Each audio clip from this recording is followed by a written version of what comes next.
Hello guys, welcome to our channel. ఈరోజు నా స్టైల్లో చుక్కుడుకాయ విత్ ఎండ్రాయిల్ కర్రీ అయితే చేయబోతున్నాను. నాతో పాటు మీరు కూడా చూసేయండి. అయితే నా నుంచి ఒక చిన్న రిక్వెస్ట్ అబ్బా, ఎవరైనా ఫస్ట్ టైం నా ఛానల్ చూస్తున్నట్లయితే ఛానల్ని సబ్స్క్రైబ్ చేసుకొని, నచ్చితే లైక్ చేయండి, షేర్ చేయండి, కామెంట్ చేయండి, సబ్స్క్రైబ్ చేసుకోండి. అలాగే ఒక లైక్ ఇచ్చేయచ్చు కదా. ఫస్ట్ ప్రాసెస్ అయితే అందరికీ తెలిసిందే. చుక్కుడుకాయలు చక్కగా హోల్ చేసుకొని పక్కన పెట్టేసుకోవాలన్నమాట. పక్కన పెట్టుకున్న తర్వాత ఇప్పుడు నేను వండే కర్రీలోకి చుక్కుడుకాయలు ఏమి ఉడకబెట్టుకోవసరం లేదండి, నార్మల్గానే వేసేయచ్చు. అది కూడా నేను చూపిస్తాను. ఆ తర్వాత వచ్చేసేసి పచ్చిమిర్చి అండ్ ఆనియన్ కూడా, ఆనియన్స్ మీద ఉన్న పీల్ తీసేసుకొని వాటర్లో వాష్ చేసుకోవాలి. ఆ పచ్చిమిరపకాయలకున్న తొడియాలు కూడా తీసేసుకొని నీట్గా 2 వాటర్లు వేసి వాష్ చేసుకోవాలన్నమాట. వాష్ చేసుకొని చిన్న చిన్న పీసెస్గా అయితే కట్ చేసుకోవాలి గైస్. ఒక చిన్న రిక్వెస్ట్ అబ్బా, ఎవరు కూడా వీడియోని స్కిప్ చేయకుండా చూస్తేనే వీడియో అర్థమవుతుంది. నేను ఎక్కడ ఏం చేస్తున్నాను, కర్రీలో ఎక్కడ ఏం వేస్తున్నాను అనేది మీకు క్లియర్గా అర్థం అవ్వాలన్నా, లేదు కర్రీ పర్ఫెక్ట్గా రావాలన్నా సరే ఒక చిన్న రిక్వెస్ట్, వీడియో ఎక్కడ కూడా స్కిప్ చేయొద్దు ప్లీజ్. చూడండి అబ్బా చివరి దాకా. ఒక 5 మినిట్సే కదా, 5 మినిట్స్ వీడియో కూడా చూడలేకపోతే ఎలాగో చెప్పండి. చూసి నచ్చితే సబ్స్క్రైబ్ చేసుకోండి, నచ్చితే లైక్ చేయండి. ఇలాంటి మరెన్నో వీడియోస్ కూడా మీ ముందుకు తీసుకొస్తాను. బోల్డ్ అండ్ వీడియోస్ తీసుకొస్తాను మీ ముందుకి, నా డే లైఫ్ కానివ్వండి. బట్ మీరు కూడా అడగొచ్చు, మీకు ఏం వీడియోస్ కావాలో అనేది కూడా మీరు కూడా చెప్పొచ్చు అనమాట. అయితే మీరు చూస్తున్నారు కదా, ఇప్పుడు నీట్గా అయితే కట్ చేసేసుకున్నాం. ఆ నెక్స్ట్ ప్రాసెస్ ఏంటనేది కూడా మీకు నేను క్లియర్గా చూపిస్తున్నాను. నేను చెప్పవసరం లేదు, క్లియర్గా మీకు దేనికి దానికి నేను క్లియర్గా ఎక్స్ప్లెనేషన్ అయితే వీడియోలో చూపించేస్తున్నాను. మీరు చేయాల్సింది ఒకటే, వీడియో అయితే ఎక్కడ స్కిప్ చేయొద్దు. స్కిప్ చేయకుండా చూస్తేనే వీడియో అర్థమవుతుంది. అయితే ఒక చిన్న విషయం మీతో చెప్దాం అనుకుంటున్నాను. అదేంటంటే, ఈ రోజుల్లో మనుషులందరూ ఎలా ఉన్నారంటే, వారి స్వార్థాలకి వారు ఆలోచించుకోవచ్చు. పక్కటోళ్ళ మీద అంటారు కదా, మన దేశం బాగుపడకపోయినా పర్లేదు, పక్కోడి దేశం బాగుపడితే చూడలేము అని. అది వేరే మాట అనుకోండి, నేనైతే ఇలా చెప్పాను. అట్లా ఎందుకబ్బా, మనది మనం చేసుకుంటూ మన ఫ్యామిలీ మనం అంటూ హ్యాపీగా ఉండొచ్చు కదా.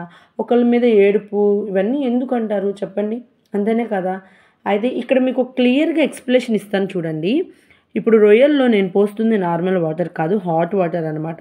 హాట్ వాటర్ పోస్తే ఏం జరిగిద్దంటే, దాంట్లో ఉన్న ఇసుక కానివ్వండి అన్నీ కూడా మట్టి అంటారు కదా, ఆ తర్వాత పట్టు అంటారు, ఆ పొట్టు కూడా మొత్తం క్లియర్గా పోవాలి అంటే ముందు నార్మల్ వాటర్ కన్నా హాట్ వాటర్తో వాష్ చేస్తే నీట్గా వచ్చేస్తుంది అనమాట. ఏం కూడా వేస్ట్ అనేది ఉండకుండా రొయ్యలు నీట్గా తెల్లగా చక్కగా వాష్ చేసుకోవచ్చు హాట్ వాటర్తో. హాట్ వాటర్ పోసిన తర్వాత ఇట్లా స్కెప్ చేస్తూ 2 టైమ్స్ 3 టైమ్స్ అలా చక్కగా కలుపుకోవాలి. అది నీట్గా కడుక్కోవాలి వాటిని.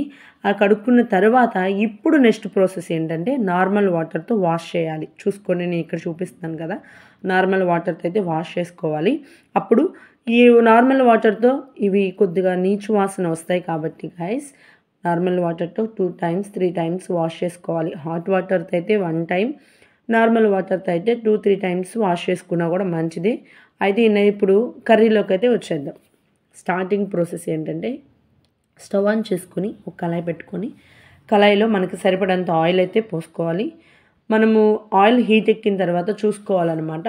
ఆ తర్వాత ఇక్కడ ఇంకొక విషయం చెప్తాను గాయస్, ఫస్ట్ రొయ్యలు వేసేసుకోవద్దు. రొయ్యలు వేసుకొని ఫ్రై చేసుకుంటే రొయ్యలు కూడా ఏమవుతాయంటే బాగా డ్రీ ఫ్రై అయిపోతాయి అన్నమాట. అలా కాకుండా ఇలా ఆనియన్ అండ్ పచ్చిమిర్చితో కానీ వేయించుకున్నట్లయితే చక్కగా మన తినడానికి కూడా కన్వీనియంట్గా ఉంటవి. అదే బాగా డ్రీ ఫ్రై అయిపోయినాయి అనుకోండి, తినలేం కదా. కాబట్టి ఇలాగా వేయించుకోవడం అయితే నా స్టైల్లో అయితే నేను ఇలాగే చేస్తాను. బట్ మీరు ఎలా అయితే చేస్తారో మీ ఇష్టం అనమాట.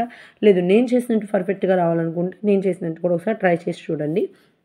చక్కగా బాగా కలుపుకున్న తర్వాత మనం ఏం చేయాలంటే మూత పెట్టుకోవాలన్నమాట. చూస్తున్నారు కదా, అవి అన్నీ కూడా చక్కగా ఎలా ఏగిపోతున్నాయి, ఆయిల్ అనేది పైకి వస్తుంది, రొయ్యలు కూడా చూడండి కలర్ చేంజ్ అయిపోయినాయి. అయితే ఇప్పుడు మనం ఈ చుక్కుడుకాయలు ఉడకపెట్టుకోలేదండి, వాష్ చేసుకున్నాం ఓన్లీ అంతే. ఒలుచుకున్న చుక్కుడుకాయలు వాటర్లో వాష్ చేసేసుకొని అవి కూడా వేసేసుకొని ఇప్పుడు సాల్ట్ అనేది వేసుకోవాలన్నమాట. నేనైతే ఇక్కడ మరీ చెప్తున్నాను, వీడియో అయితే ఎక్కడ స్కిప్ చేయొద్దు. నేనైతే పులుసు చేయడం లేదు, ఫ్రై అనమాట. కాబట్టి మనము ఒక 2-3 టైమ్స్ అట్లా కలుపుకొని మూత పెట్టేసుకోవాలి. ఇప్పుడు సాల్ట్ వేసుకున్న తర్వాత కలుపుకోవాలబ్బా. కలుపుకున్న తర్వాత మూత పెట్టుకుంటే ఒక 5 టైమ్స్ లేదా అట్లా ఒక 5 మినిట్స్ అయినా సరే మూత పెట్టేసి పక్కన ఉంచితే చక్కగా మగ్గిపోతాయి. చూడండి, మీకే చూపిస్తాను. ఇవి మగ్గుతూ ఉంటాయి కదా, మన ముచ్చట్లలోకి వచ్చేద్దాం. తర్వాత కర్రీ ముచ్చట్లు చెప్పుకుందాం. మన ముచ్చట్లు ఏంటంటే, నేను చెప్పాల్సింది ఒకటేనబ్బా, ఎవరి సొమ్ము వాళ్ళు తింటున్నారు, ఎవరి లైఫ్ వాళ్ళది. కాబట్టి ఒకళ్ళ లైఫ్ మీద ఒకళ్ళు జడ్జ్ చేయాలని ఎప్పుడు అనుకోకూడదు కదా! జరిగే సిట్యుయేషన్‌ని బట్టి ఎందుకు చెప్తున్నాను అంటే, జరిగే సిట్యుయేషన్‌ని బట్టి, బయట ఉన్న సమాజాన్ని బట్టయితే నేను చెప్పగలుగుతున్నాను. ఎవరి లైఫ్ వాళ్ళది. ఎవరి ఎంజాయ్‌నెస్ వాళ్ళది. ఎవరి ఫ్యామిలీ వాళ్ళదబ్బా! ఒకరి ఫ్యామిలీ మీద మనకెందుకు చెప్పండి? మన ఫ్యామిలీ జోలికి ఎవరొస్తే ఊరుకోవద్దు. మన ఫ్యామిలీ ఒకళ్ళ జోలికెళ్ళకుండా ఉంటే చాలు కదా! అయితే ఇప్పుడు చూస్తున్నారు కదా! కర్రీ ముచ్చట్లలో అయితే చిక్కుడుకాయ ఇలా చూసారా చక్కగా మగ్గిపోయింది. అవి మా చెట్టు కాయలండి. అవి చక్కగా చాలా అంటే చాలా నీట్‌గా ఉడికిపోయినాయి. అసలు చక్కగా చాలా బాగున్నాయన్నమాట. లేత కాయలు అలా వేసుకొని తింటుంటే చాలా చాలా చాలా టేస్టీగా ఉంది. కాబట్టి నేనైతే మా ఒక చెట్టు కాయలైతే తీసుకున్నాను. బట్ చూస్తున్నారు కదా! కారం వేసుకొని